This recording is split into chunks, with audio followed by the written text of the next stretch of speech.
it's done both. It's done a lot of changing, and then there's some core things that have really stayed the same.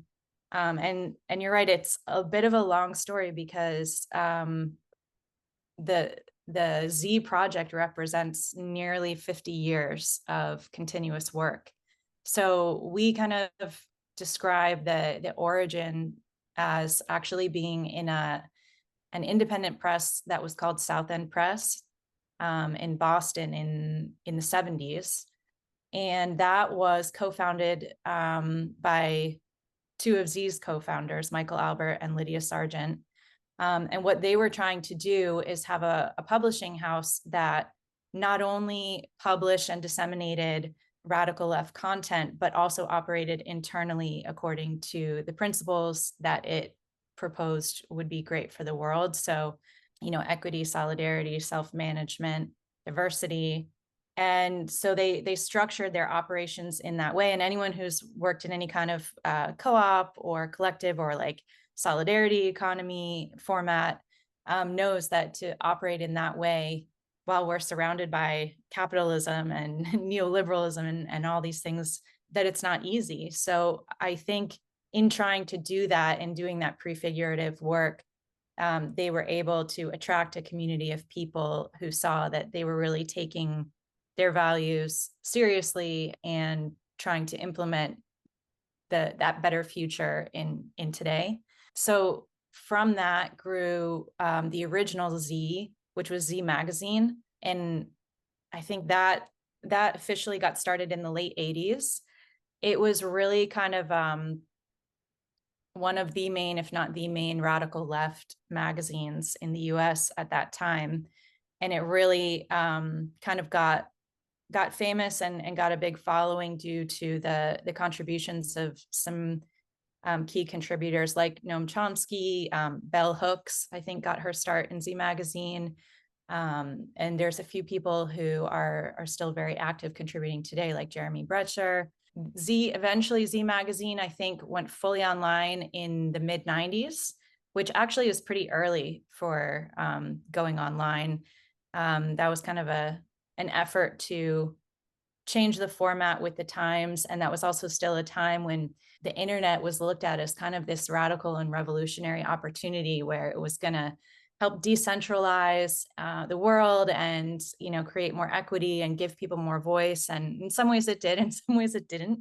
But so Z, again, that continuity of trying to put our vision and our values in our practice, was very excited to be, one of the first online publications. Then again, as the decades rolled on, I guess that would bring us up to the relaunch in 2022, which I discussed a little bit. But basically, Michael Albert had been doing this for about 45 years. Sadly, his partner Lydia had passed on a few years previously, and he made the decision that it was time to get some new blood in the project. And so he basically just started writing an email out to lots of people that he knew that he thought might be interested. And we gathered I think the original Zoom meeting was maybe like 30 people, just activists, organizers, journalists, students, teachers, workers of all kind who just had been interested in the project for various amounts of time. And Michael just asked, I'm looking at transitioning Z to new hands.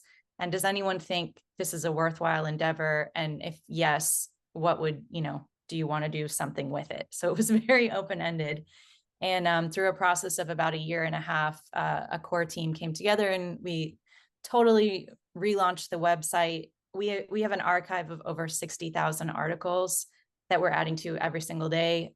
So it's just a tremendous resource for people interested in activism and in history, both US and international. It's kind of this giant record and resource of so much material. So that was a big lift to redo that website, and it's still not perfect, but we're doing our best to keep on improving it and make it a joy to use and useful. Yeah, so that's kind of the short version of the long story, I guess you would say.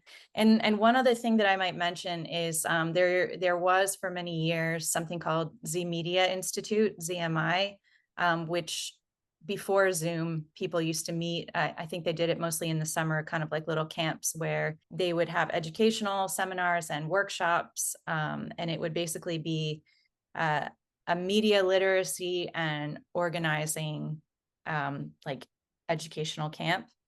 And a lot of people really benefited from their experience there. I was never able to participate. I didn't know about Z back then when it was happening. But what we're trying to do now post-pandemic is build that slowly back up. So we do host educational events. We're looking at relaunching a little bit more of a formalized online school. It's still in the process.